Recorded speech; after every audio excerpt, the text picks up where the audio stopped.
जिसमें डूब जाते हैं सभी मनुष्य, तू नहीं डूबा है, तू वास्तविक जिज्ञासु है। दूरमेते विपरीते विशुचि अविद्यायाच विद्येति ज्ञाता। मैं तुझे निश्चित रूप से क्या अविद्या है और क्या विद्या है इसके विषय में बताऊंगा। मैंने पहले ही आपको कहा था कि कठोपनिषद क्या है। ये अविद्या और विद्या में अंतर करने वाली उपनिषद है और कुछ नहीं है। अविद्या और विद्या क्या है ये अलग विषय हो जाएगा, पर संक्षेप से बता देना चाहता हूं। अविद्या जो जो संसार की ओर प्रवृत्त करे वो अविद्या, जो जो अध्यात्म की ओर ईश्वर की ओर प्रवृत्त करे वो विद्या। अविद्या अस्मिता राग द्वेषाभिनिवेशा पंचक्लेशा।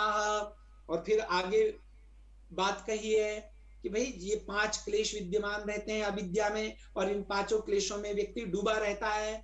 इसलिए कहते हैं कि तू अविद्या की ओर मत जा, तू विद्या की ओर जा।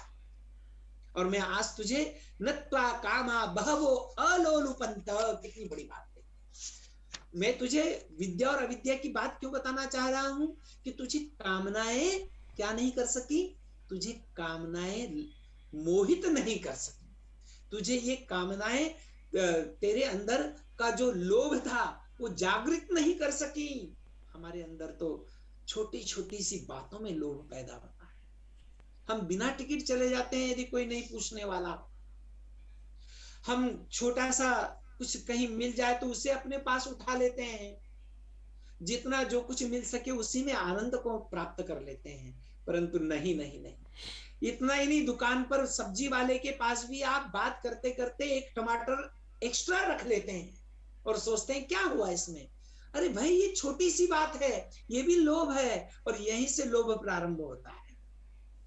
और जिसके पास में लोभ आ जाता है वह कभी भी अध्यात्म मार्ग का पथिक नहीं बन सकता है।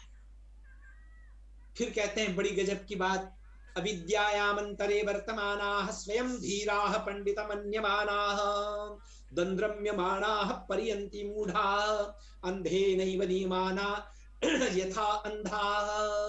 कहते हैं अरे अविद्या में जो ग्रस्त हैं नचिकेता, उनकी अवस्था क्या होती है।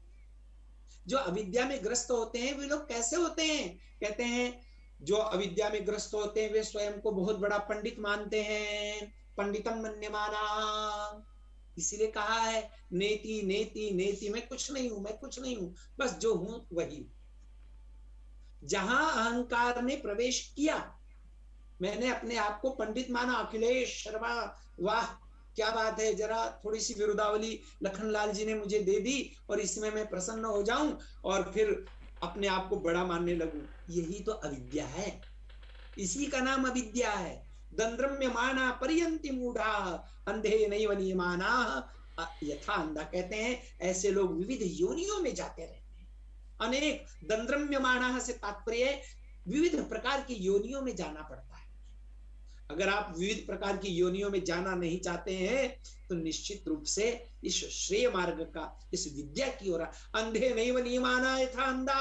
और तो बड़ी गजब की बात कह दी, जैसे एक अंधा दूसरे अंधे को यदि रास्ता दिखाए तो क्या होगा जी। एक बड़े बड़े एक सिनेमा का गीत है, एक वाक्य है केवल, वह वाक्य बड़ा मुझे अच्छा लगता है इसलिए आपको बता देना चाहूं, हम तो डूबेंगे सनम तुमको भी ले डूबेंगे। तात्पर्य क्या है, अंधे नैव नीयमाना यथा अंधा।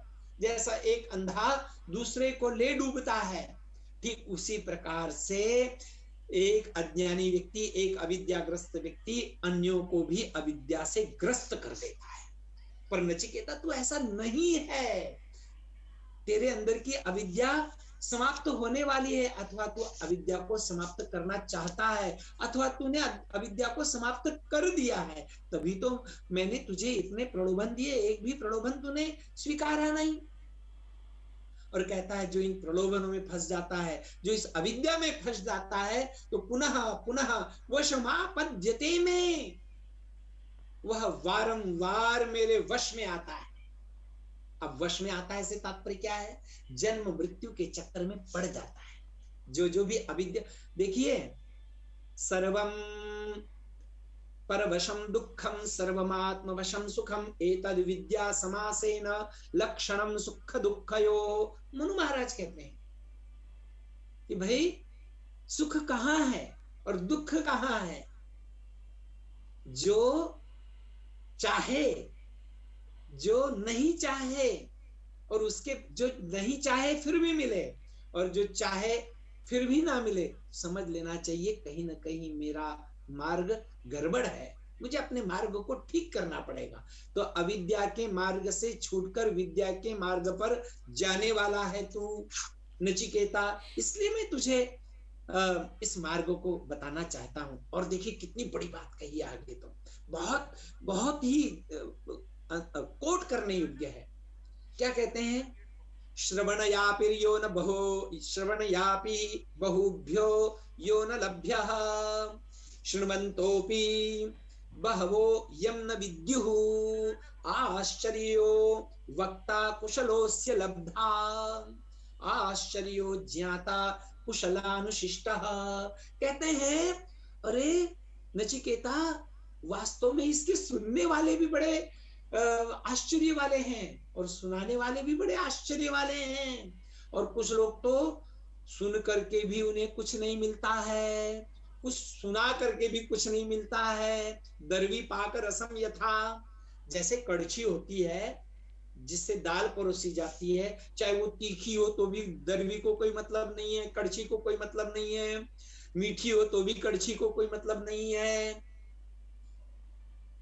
हलवा है तो भी उसे कोई मतलब नहीं है, सब्जी है तो भी उसे कोई मतलब नहीं है। ठीक इसी प्रकार से कुछ लोग बोलते हैं पर उनके जीवन में वो चीज नहीं आती। इसी प्रकार कुछ सुनते हैं, कितनी बड़ी आश्चर्य की बात है, देखते हुए भी नहीं देखते हैं, सुनते हुए भी नहीं सुनते हैं, और बोलते हुए भी वे नहीं बोलते हैं। इसलिए मैं कह रहा हूं, यमाचार्य कहते हैं, इसलिए मैं कह रहा हूं आश्चर्यो ज्ञाता कुशलानुशिष्टः। जो इसको जान ले, जो इस आत्म साक्षात्कार कर ले, ऐसे पुरुष भी इस जगत में विरले होते हैं। इसलिए महर्षि दयानंद हर कोई नहीं बन पाता है, इसलिए महावीर बुद्ध हर कोई नहीं बन पाता है, इसीलिए योगी ऋषि हर कोई नहीं बन पाता है, पर हर कोई बन भी सकता है। चाहना तो चाहिए, चाह तो चाहिए, जहां चाह वहां राह, नहीं तो फिर वाह आह आह। तो चाहना होता है, चाह आनी चाहिए, और नचिकेता में बस इसी बात को गुरु ने परखा है।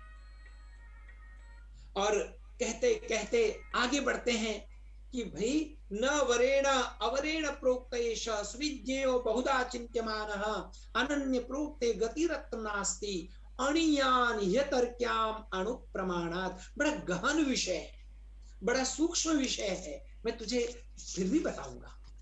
ऐसा भी गुरु कौन होता है, गुरु जानते हैं कि बड़ा सूक्ष्म विषय है, ये तर्क से समझ में आने वाला नहीं है। कुछ लोग चाहते हैं तर्क से सब कुछ मिल जाए, नैषा तर्केण मतिरापनेया प्रोक्ता न्यन्येव सुज्ञानाय श्रेष्ठा।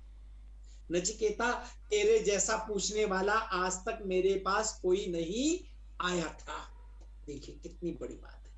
मैं तो कहता हूं वर्षों बाद कोई ऐसा गुरु मिलता है और वर्षों बाद कोई ऐसा शिष्य मिलता है जो ऐसे प्रश्न करता है। हम भी बहुत प्रश्न करते थे, आज भी करते हैं, पर वो हमारे प्रश्न बड़े निचले स्तर के होते थे। इसलिए न तो उन प्रश्नों का उत्तर मिलता है और न गुरु हमें उत्तर देते हैं। परंतु यहां अलग ही बात है, ऋषि स्वयं कह रहे हैं त्वदृङ् नो भूयान नचिकेतः पृष्ठा।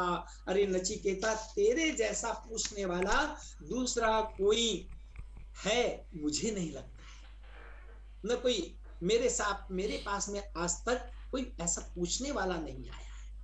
इसीलिए मैं तुझे अवश्य इस मार्ग का वर्णन कर रहा हूं, इसलिए मैं तुझे अविद्या की बात बता रहा हूं। नित्य शुचि दुखानाम अनित्य सूची सुखात्मक ख्याति अविद्या। क्या कहते हैं अविद्या के विषय में, नित्य को अनित्य मानना, सुख को दुख मानना, अशुचि को शुचि मानना, अपवित्र को पवित्र मानना, अनात्म को आत्म मानना और आत्मा को अनात्म मानना, इसी का नाम तो अविद्या है। इसीलिए तो योग दर्शन है, इसीलिए तो सारे दर्शन है। और यही तो कहते हैं अथ त्रिविध दुखात्यंत निवृत्ति अत्यंत पुरुषार्थ। बहुत बड़ी बात है पुरुषार्थ। कि 3 प्रकार के दुखों से हम मुक्त हो सकते हैं, अत्यंत निवृत्त हो सकते हैं, परंतु उसके लिए नचिकेता के समान पुरुषार्थ करना पड़ेगा। नचिकेता भी प्रसन्न हो जाता है, कहता है गुरुदेव इसीलिए तो मैं आपके पास में आया हूं, और इसीलिए तो आपसे मैं ये कामना कर रहा हूं, आपसे मैं ये याचना कर रहा हूं कि मुझे आप केवल और केवल आत्म तत्व के विषय में बताइए। ऋषि कहते हैं तम दूरदर्शन गूढ़म अनुप्रविष्टम गुहाहितम गह्वरेष्ठम पुराणम अध्यात्म योगाधिगमेन देवम मत्वा धीरो हर्ष शोको जहाती। अब एक एक श्लोक की क्या व्याख्या करूं मैं, इसी के अंदर कितनी वह गूढ़ है, सबके अंदर प्रविष्ट है, गह्वरेष्ठ है, और अध्यात्म योग के द्वारा ही वह प्राप्त किया जा सकता है। और उसके लक्षण देखिए गुरु क्या कहते हैं, उसके लक्षण भी बताते हैं कि अगर मैं भी कहने लग जाऊं कि मैं ईश्वर को मैंने प्राप्त कर लिया है, तो भाई लक्षण क्या है, लक्षण नहीं घटते हैं तो फिर ये वाक्य केवल और केवल आकाश वाक्य है, केवल कहने के लिए वाक्य है और कोई इसका तात्पर्य नहीं हो सकता है। वे कहते हैं कि वह जिसने इसको जान लिया जो अपने अंदर ही है। और भी देखिए कितनी बड़ी गजब की बात है, ऋषि ये नहीं कह रहे हैं कि तू उस देवता की उपासना कर तो तेरा कल्याण हो जाएगा, ऋषि ये नहीं कह रहे हैं कि वहां स्नान कर ले तेरा कल्याण हो जाएगा, ऋषि ये भी नहीं कह रहे हैं कि इतनी बार गायत्री मंत्र का जप कर ले तेरा कल्याण हो जाएगा, ऋषि कुछ भी नहीं कह रहे हो, कह रहे भैया वो तो तेरे अंदर ही है आत्म तत्व, और उसको जान, और उसकी केवल एक ही पहचान है।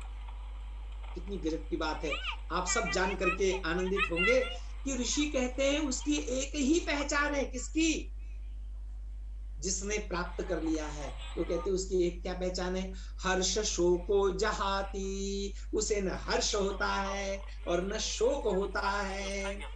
जिसे शोक होता है और जिसे हर्ष होता है, समझ लीजिए अभी पहुंचने में देर है।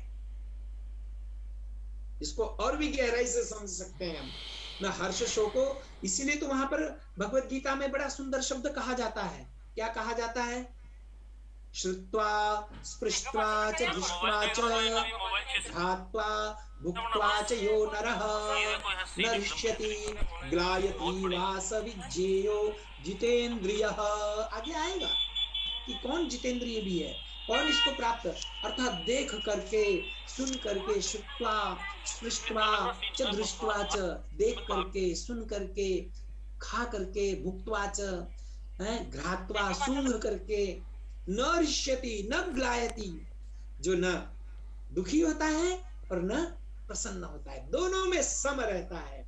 समत्वम योगम उच्यते, समता समानता बहुत बहुत प्रयत्न करना पड़ता है।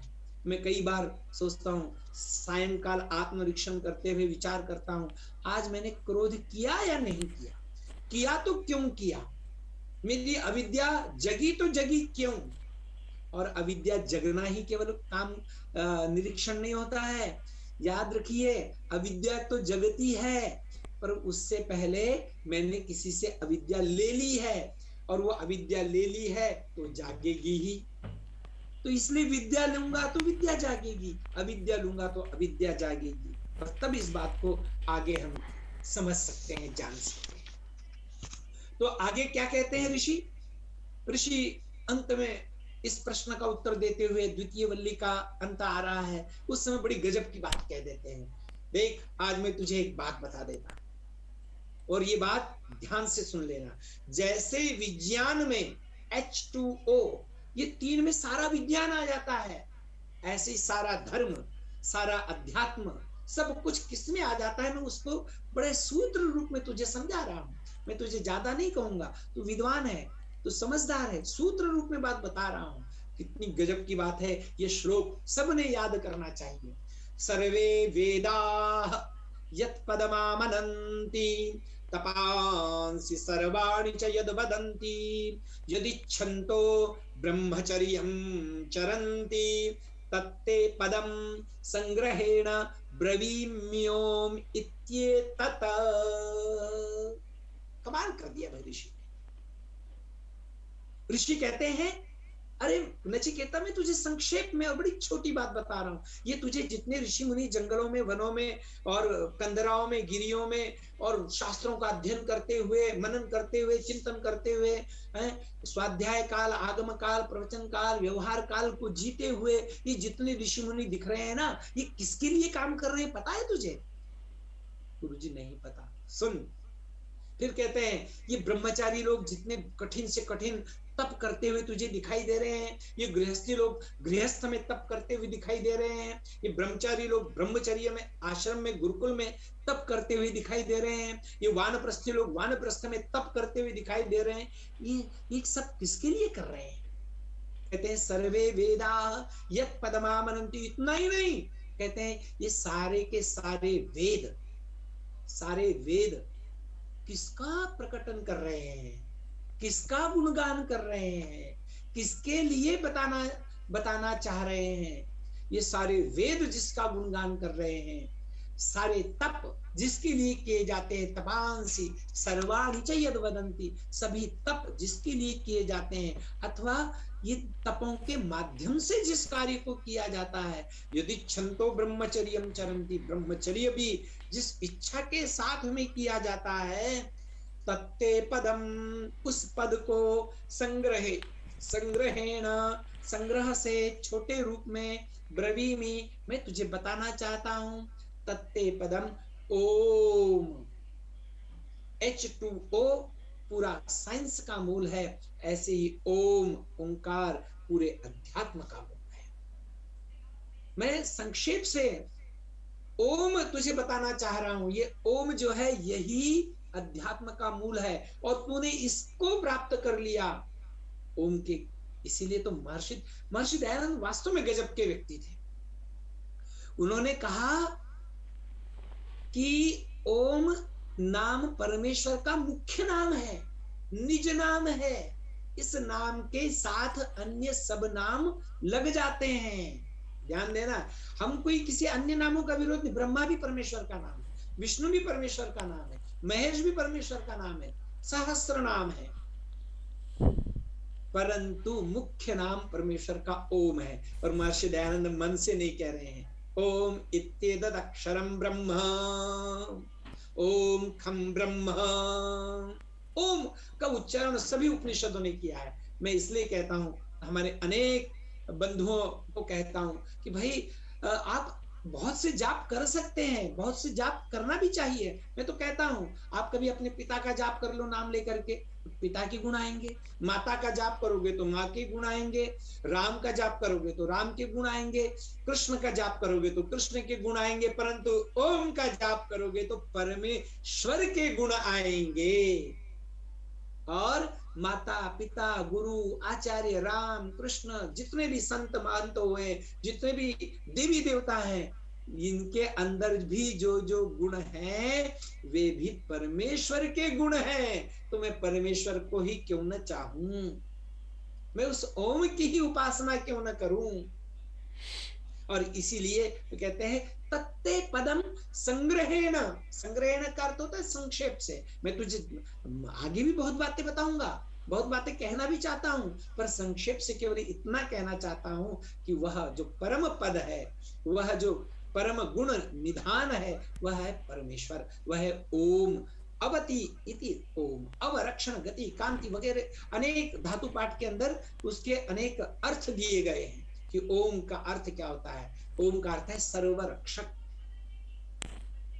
सबको, सबकी रक्षा करने वाला, और जो सबकी रक्षा करता है वह परमेश्वर है।